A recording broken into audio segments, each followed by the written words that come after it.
Good evening. My great pleasure to welcome you to tonight's event. As you know, the McCulloch Center works with faculty, students, and offices across the campus to advance global education and to promote cross-disciplinary engagement with the challenges of globalization. One way in which we do that is by hosting a global scholar every fall. A practitioner scholar with a focus on a particular theme, and we embed him or her intellectually into the college life for a week. The focus this year is on the rise of Asia and how the rise of China and India in particular have important, dramatic even implications for the global architecture of economic and political power. I cannot think of a better scholar to address this topic than Kishore Mahbubani from Singapore. Professor Mahbubani is currently the Dean and Professor in the Practice of Public Policy at the Lee Kuan Yew School of Public Policy at the University of Singapore.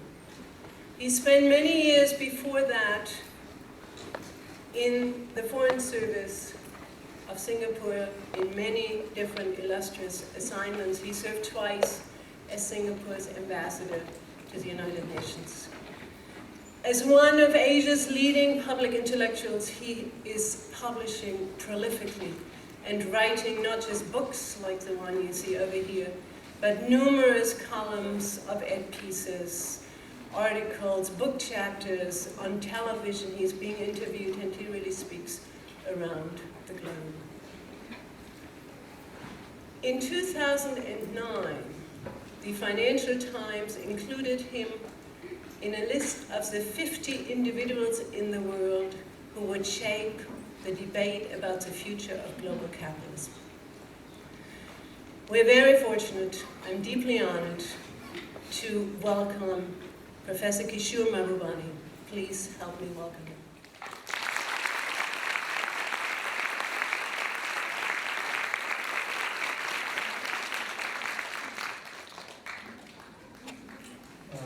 Thank you, Eva, for the very generous introduction. I'm very glad to be here. And I'm astonished to see so many people come out on such a rainy day. Eva assured me the hall will be empty. As you know, when you start a speech, the hardest part is deciding how to start. In America, you begin with a joke. In Asia, you begin with an apology. So I tell you what, I'll combine the two traditions and I'll apologize for my bad joke. But my bad joke actually is a true story. Many years ago, when I was the permanent secretary of the Ministry of Foreign Affairs, one of my colleagues in another ministry, a permanent secretary, went to China, and when he arrived in China, he called on his counterpart there, the vice minister in China. So when he arrived at the vice minister's office, he introduced himself and he said, "I'm Mr. Tan, and I'm the permanent secretary of this ministry in Singapore." And there was a young Chinese lady translator there. So she looked at him, she was very puzzled. She sort of scratched her head for a while, and then she finally said in Chinese, she said, "This guy says he's Mr. Tan, and he says that he's the eternal typist from Singapore." So permanent secretary became eternal typist. Now the reason I begin with that story is that if you can have cultural misunderstanding between Singapore, which is 75% Chinese, and China, which is 100% Chinese, you realize that we have a challenge in our hands. And that challenge is going to become even greater because we are entering a completely new era of world history. And so the question I want to address tonight is the West ready for this new era of world history? And I propose to answer that question in three parts by answering three separate questions. The first question is, will there be an Asian century? And I want to address that question because I can see in the subtext of all the articles that I read in the West, there's still a longing among some Western writers to believe that this is just a temporary bad dream and the Asian century will not happen, that the West will carry on being dominant. So it's important to address the question whether or not there will be an Asian century. Then I will answer the question, how is the West reacting to it so far? And then finally, I answer the important question, I think Lenin first asked it, what is to be done? So this will be a three-part presentation to you. First part, question, will there be an Asian century? My answer is a somewhat surprising one. My answer is that there will not be an Asian century. There will be an Asian millennium. And I say this because if you look back over the last 2,000 years, from the year 1 to the year 1820, for 1,800 of the last 2,000 years, the two largest economies in the world have been consistently China and India. And it's only in the last 200 years that Europe took off and then North America took off. But if you view the last 200 years against the past 2,000 years, the last 200 years have been a major historical aberration. And all historical aberrations come to a natural end. And that's why Goldman Sachs has projected that by 2050, or probably even earlier, the number one economy in the world will be China, the number two economy in the world will be India, the number three economy in the world will be the United States of America, and not a single European economy will be among the top 5 or 6 economies in the world. And this, as you can see, is a complete reversal of what has happened in the past. And so you see the end of Western domination of world history, but I always hasten to add that the end of Western domination of world history is not the end of the West. The West remains strong, probably even the strongest civilization. And I hope, by the way, and I want to emphasize this, I hope that the West will continue to remain a strong civilization and not be weakened. But it will no longer be able to dominate the world, and you will see also the return of Asia, and I call it the return of Asia rather than the rise of Asia, because of the pattern of the last 2,000 years. But I also want to address the question, why is it happening now? Why did it happen 50 years ago, 100 years ago? Why not?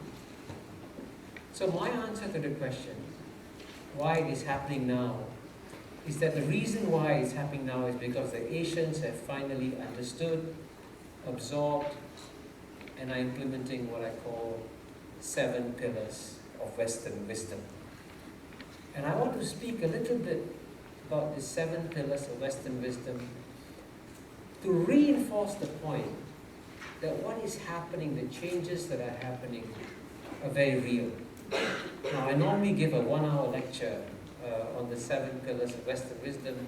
I'll try and get it down to 10 minutes and rush through them. Now, what's the first pillar of Western wisdom? The most obvious one, of course, is free market economics. And if you want to understand the power of free market economics, you can see, you have a perfect laboratory example if you look at China's experience in the last 60 years. From 1949 to 1979, for 30 years, China tried centrally planned economics. And it went nowhere. And then when Deng Xiaoping turned things around 78, 79, China tried free market economics, and China delivered the world's fastest growing economy in the world. But today, in one of the most amazing reversals that is taking place in the world of ours today, while faith in free market economics is rising in Asia, faith in free market economics is diminishing in America and Europe. And today, as you know, no politician in America dares to speak in favor of free trade, right? Even President Obama, when he speaks of trade, he speaks of exports. Exports are good, imports are bad. But you don't have trade if you only have exports and no imports, right? So, and by contrast, by the way, you saw that last week the United States Congress passed a bill, passed the free trade agreements with Korea, Panama, and Colombia, finally after many years. While the United States is struggling to pass 3 free trade bills, East Asia has signed over 300 free trade bills. And that shows how free market economics is growing in Asia. And it will further accelerate the shift of power to Asia. Then the second pillar of Western wisdom is mastery of science and technology. This was, this was the reason why the West was able to conquer and dominate the world, because it had superior science and technology. A small country like Portugal could go out and colonize the whole world, colonize Latin America, you have Brazil, colonize Africa, you have Angola and Mozambique, and take a bite of India in Goa, and take a bite of China in Macau. How did a small state of 4 million people do that? Superior science and technology. And today, in one of those amazing shifts again, the mastery of science and technology is shifting to Asia. Even the year 2008, 3 years ago, East Asia was already investing more in science and technology than North America or Europe. 384 billion in East Asia, 380 billion in North America, 250 billion in Europe. And that was 3 years ago. And since then, you've had the massive financial crisis. Budgets are being cut in America, budgets are being cut in Europe, and budgets are increasing in East Asia. So again, power will shift faster to East Asia. The third pillar of Western wisdom I describe as pragmatism. Pragmatism is very much a Western virtue, but it is being practiced more and more in Asia. And indeed, the best definition of pragmatism was given by the Chinese leader Deng Xiaoping, when he said, it doesn't matter whether a cat is black or a cat is white. If it catches mice, it is a good cat. Right? And with that simple explanation, he said, it doesn't matter whether it's communism or capitalism, whatever works, we'll use it. And that's how China switched to capitalism. And here again, paradoxically, even though pragmatism was very much a Western virtue, is being practiced more and more in Asia and less in the West. And if you want to know, for example, why you had a major financial crisis in the West 2-3 years ago, that was because Alan Greenspan, the head of the Fed, was trapped by the ideological mindset that said that markets know best, that the regulators, that the traders are smarter than the regulators. Why should regulators regulate the traders who are smarter than them, right? So he allowed an ideological conviction to overcome him, and he forgot to do his job of regulating the markets, and you had a huge financial crisis. By contrast, in Asia, you will find we never had this ideological belief. In Asia, you always have this view that you need both the invisible hand of free markets and the visible hand of good governance to balance each other. And that's why you notice that most Asian countries sailed through the financial crisis much better than the Western countries did 2-3 years ago. The fourth pillar of Western wisdom I would describe as culture of meritocracy. And meritocracy, of course, is again the Western virtue. In fact, one of the primary reasons why the West succeeded is because it was able to introduce meritocracy into its societies to overcome the bad habits of feudalism. And the reason why America has the greatest universities in the world is because you admit students on the basis of merit. and not on the basis of connections. But the reason why Asians are doing well now is that Asians are also beginning to absorb this principle of meritocracy. And you can see the difference it makes. Say, take a country like India, which has had the caste system for over 1,000 years, right? And in India, for a long time, your birth was your destiny. If you were born an untouchable, you lived as an untouchable, and you died as an untouchable. You could never escape the destiny of your birth. But in my book, here, I tell the story of a young Indian boy, born an untouchable, but because of reforms, he goes to school. But when he goes to school, he has to sit in a corner because he's untouchable. He has to eat his meals in a corner because he's untouchable. But he works hard, does well in his exams, gets scholarships, goes to university, does well, gets a scholarship, goes to Columbia University, gets a PhD in economics, and ends up as the chief economist of the Reserve Bank of India. And if you want to know the simplest explanation of why Asia will do well, is actually quite simple. Asia always had the world's largest pool of brains, but it also had the world's largest pool of unused brains. These unused brains are now being used by the millions and by the hundreds of millions. And then you can see clearly the Asian century and the Asian millennium will come.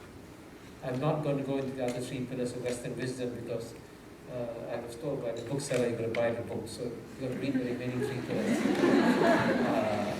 in the book.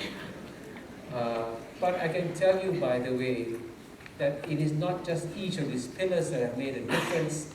The combination of these 7 pillars have now led to something that is quite amazing that is happening in Asia, and you can't see it because it's completely invisible. And what is this major invisible shift in Asia? I call it the explosion of cultural confidence. And today, if you want to meet the most optimistic young people, please don't go to Europe. You'll find a lot of depression in Europe. If you want to meet the most optimistic young people, go to Asia, because they believe that tomorrow belongs to them. And when the young people begin to believe that tomorrow belongs to them, the pace of change will happen even faster in the shift towards Asia. So I can assure you that there will not just be an Asian century, but there will be another Asian millennium coming to repeat the pattern of the last 2,000 years. And all this, of course, leads me to my second question. How is the West reacting to this? Is it celebrating? Is it happy? Is it delighted? Or is it scared? Is it frightened? Is it worried? I guess you know the answer better than I do, right? And clearly, you don't have to be a genius to figure out that the West is deeply torn in its reaction to the re-emergence of Asia. And it is torn on the one hand between its values, and Western values are wonderful. Because Western values celebrate success, celebrate equality of human beings, celebrate, excellence, and you want to see, in many ways, the success of other societies. So that's what your values drive you. But there's also been an equally powerful impulse in the West to retain control of the world, to retain control of what's happening all around the globe. And you find these two contradictory impulses affecting Western policy towards Asia. And let me illustrate this with some examples. In the case of values, let me mention a couple of wonderful gifts by the West to the rest of the world. One of the biggest gifts that the West gave to the rest of the world, and certainly especially to Asia, was the 1945 rules-based order. As you know, the 1945 rules-based order created a level playing field, created a set of rules for countries to grow and emerge peacefully. And that's why Japan and Germany, as you know, emerged as great powers twice in the 20th century. Before 1945, they had to emerge through conquering and to colonizing other countries. But after 1945, they could emerge peacefully.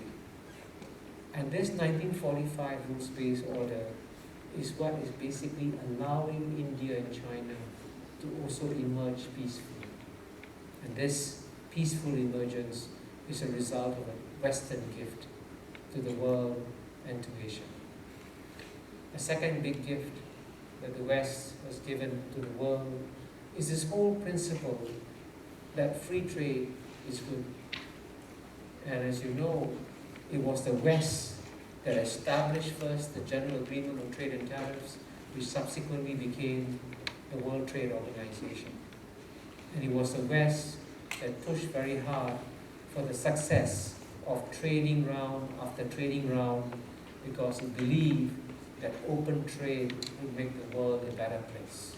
And it has, you know. The combination of the 1945 rules-based order and the message of free trade has actually created a much better world, because in the last 60 years, we have not seen a repeat of World War I or World War II. And at the same time, the global economy is the biggest it has ever been. Now the global economic growth that we have seen in the past 60 years has been phenomenal. All this again, a result of Western gift to the world as a result of Western values. I can tell you the most important Western gift that has been shared with the rest of the world is what you see in this room, which is education. And believe me, it is quite astonishing that a successful civilization like the West has not tried to keep as a secret, right, the pillars of Western wisdom. In fact, it has shared them with the rest of the world. And even today, as we speak, if you look at this room, you can see the number of students who come from overseas. And I understand that Mount Holyoke is unusually generous. You have 26% of your body who come from overseas. All in all, you have 700,000 foreign students studying in America today. Now that's incredibly generous. You're sharing the best of Western civilization with the rest of the world. This is what I mean about the values of the West leading to a positive reaction to the rise of Asia. And if it's only the values that, if it was only the values that drove how the West would react, you would have a very happy world. And you could go to sleep at night thinking there'll be no more problems. But as you know, there is a conflicting impulse in the West. And that conflicting impulse is the desire to retain control and power. And this is a natural thing, by the way. It happens all the time, throughout history. Countries which are powerful never give up power voluntarily. And you see this happening too, with the West too. You know, if I take, for example, the two areas I mentioned of Western gifts. Take the 1945 rules-based order, which was a major Western gift to humanity. The 1945 rules-based order has worked very well, but there are within it some institutions which have traditionally been controlled by the West. The best examples are, of course, the International Monetary Fund, the IMF, and the World Bank. And ever since they've been created, there's been a rule that says the head of the IMF must be a European and the head of the World Bank must be an American. Now that rule may have made sense 50 years ago, 40 years ago, or 30 years ago.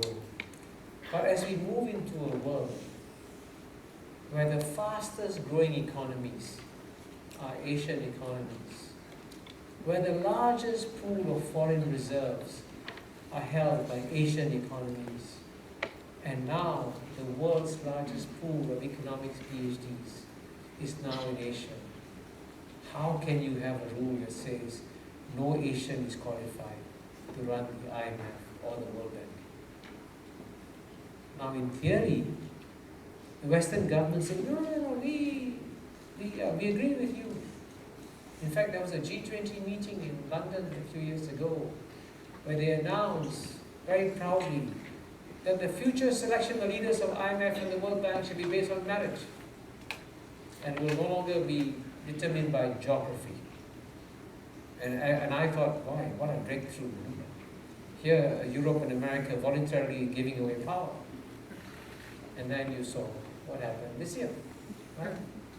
As you know, Dominic Strauss-Kahn had to leave his office. I will not discuss the reasons why. It's not polite to do so, I guess.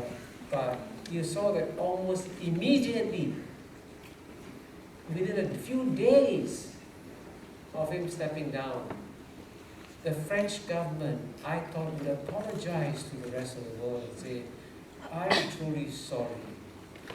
We seconded a French civil servant who didn't succeed. We apologize for this, and we would like somebody else to take on the job. So I think you all know the word chutzpah, right? It's a wonderful word. The French government with amazing chutzpah said, hey, so what? One Frenchman succeeded, he'll be succeeded now by a French woman. So within 3 days, they put up a candidature, and of course, as you know, a French woman succeeded and took over the IMF again, and nothing changed. I'm sure some of you are asking, so why didn't some Asian candidates run and compete and try to take over the IMF? There would have been no point for them to run and compete because the election system in the IMF is completely rigged. The United States has 17% of the vote, the European Union has 32% of the vote, Australia, Canada, New Zealand another 2 or 3%. You combine all the Western votes, you get a situation where the 12% of the world's population who live in the West control 51% of the vote in IMF. So even if any Asian runs, he is bound to lose, he or she, because the system is rigged. And this is the perfect example of the West's reluctance to give up its power and share it with the new rising powers. You see the same problem happening also in the UN Security Council. As you know, the UN Security Council is the most powerful body in the world because it makes decisions that are mandatory on the rest of humanity. And essentially, even though there are 15 members of the UN Security Council, I can tell you that before Singapore joined the UN Security Council in 2001, a very wise diplomat from Chile, Centuryby Kishore, you will soon discover that even though in theory the Security Council has 15 members, in practice it has 5 members, the 5 permanent members, and 10 observers. So the 5 permanent members, United States, Russia, UK, France, and China, control it. And it's true, they control it. And what the reason, why are they there? They are there because they won World War II in 1945. They are the most powerful countries in 1945. So it made sense to give them the veto. Then, 66 years have gone by. And these are no longer the 5 most powerful countries in the world. Logically, if you lived in a world where you said, okay, great powers come, great powers go, new great powers to join the UN Security Council, right? But it's not going to happen. And I can tell you this because, you know, the UN set up a group called the Open-Ended Working Group on Security Council Reform in 1993. They've been working for 18 years. Nothing has changed. So my friends say, change the name from Open-Ended Working Group on Security Council Reform to Never-Ending Working Group on Security Council Reform. And that, why is there no change? Because established powers, including the established powers of the United Kingdom and France, which were essentially yesterday's powers, refused to give up their seats in the UN Security Council. So I'm giving you example after example to illustrate how, on the one hand, the values of the West drive the West towards accepting the rise of Asia. On the other hand, the desire to retain power means a reluctance to share power with the emerging powers in Asia. And this tension is going to create a lot of problems for the world. And so this brings me to the last part of my presentation. What is to be done? How do we solve this problem? And I actually believe, and I'm actually an optimist, I actually believe that we can persuade the West to live with and accept the return of Asia. And how would I persuade the West to do this? I think you can make a case that the long-term interests of the West and the long-term interests of Asia are aligned with each other. They're not necessarily misaligned. That a rising Asia should not be seen as a threat by the West, because I can assure you of one thing: the goal of the rising Asia is not to dominate the West, but to replicate the West. If you look at the aspirations of young people in Asia, what do they want to have when they succeed and grow up? What do they want to have? They want to have the same kind of middle-class lifestyles that many in the West have enjoyed for the last 50, 60 years. Same. They have no other dreams and aspirations. They want to work hard, they want to get a good income, they want to provide a good education for their children, they want their children to come to Mount Holyoke and study here, they want their children to do well and have a good career. Same dreams as what you have seen over here. So there's absolutely no reason why the West should be terrified of what the Asians are trying to do. And I can tell you also that we can create a global order which can accommodate the interests of the West and the interests of a rising nation.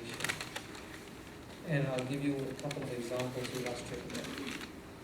I think the time has come, for example, to now create stronger multilateral institutions. The reason why stronger multilateral institutions are important is that they create a level playing field for all countries. Now, in theory, this is what the 1945 rules-based order was supposed to do. But I can tell you, and I'm not giving a big secret away, that it has been American policy to weaken multilateral institutions. And if you want proof of that, it's very simple. Ask yourself, why is it that whenever the United Nations has to select a Secretary General, right? Traditionally, you assume that if you want to see an institution succeed, you should pick the most dynamic, capable person to run the organization. Do you know that it is American policy to ensure that if you're dynamic and capable, you can never become Secretary General of the United Nations?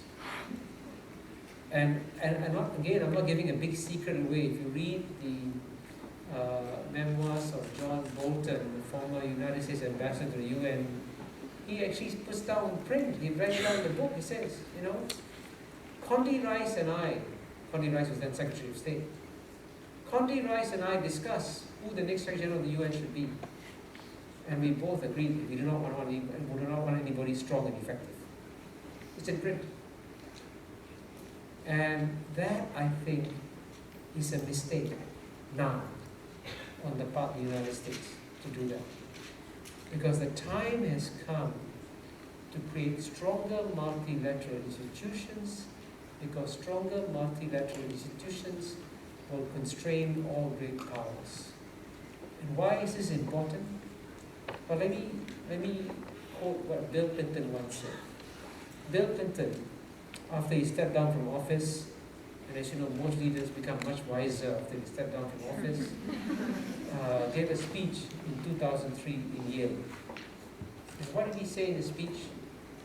He said, if the United States believes that it will forever be number one in the world, what it should do is say, okay, doesn't matter what the rest of the world thinks, I'll always be number one, I can do whatever I want to do. But if the United States can conceive of the idea or of the possibility that someday it may be number 2 or number 3 in the world, then maybe it's in America's interest to create stronger multilateral institutions that will not just constrain American power, but also constrain the power of any rising powers elsewhere. So you constrain China and India at the same time as it constrains America. And that surely is in the interest of everybody, right?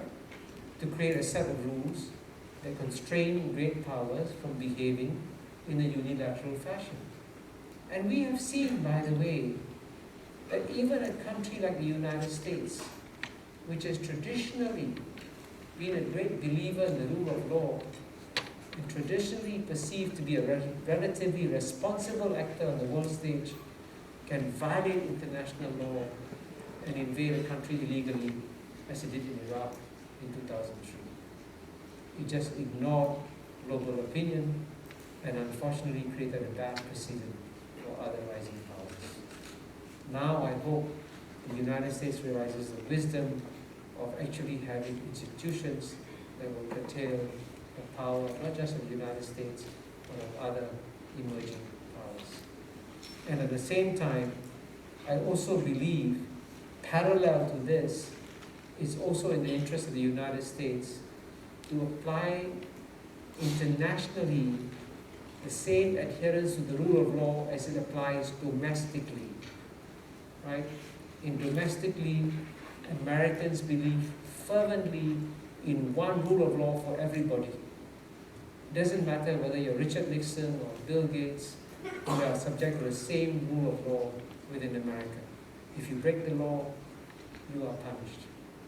Right? And Dominic Strauss-Kahn also discovered this about American rule of law a few weeks ago. Now, it's important to apply that globally to all the emerging great powers also. And if you can apply that rule of law, that will also constrain all the emerging powers at the same time. And I can tell you that one would think that the emerging powers will not be happy with this, right? Why should they subject themselves to these constraints? And this is where I have good news for all of you. Because China and India and the other Asian countries now have the most to lose if there is an unstable world order. Right? They are on the verge of having rapid economic growth. And what can stop this rapid economic growth? Global instability.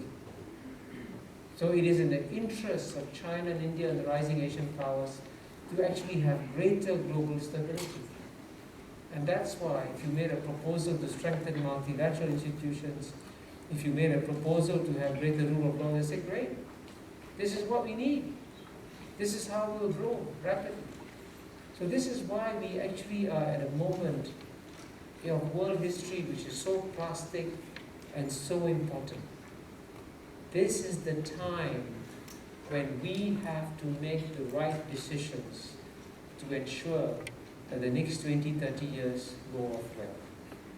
And this is why it's very important that all you people in Mount Holyoke join the campaign to have stronger institutions of global governance to ensure that we have a stable world order. Thank you very much.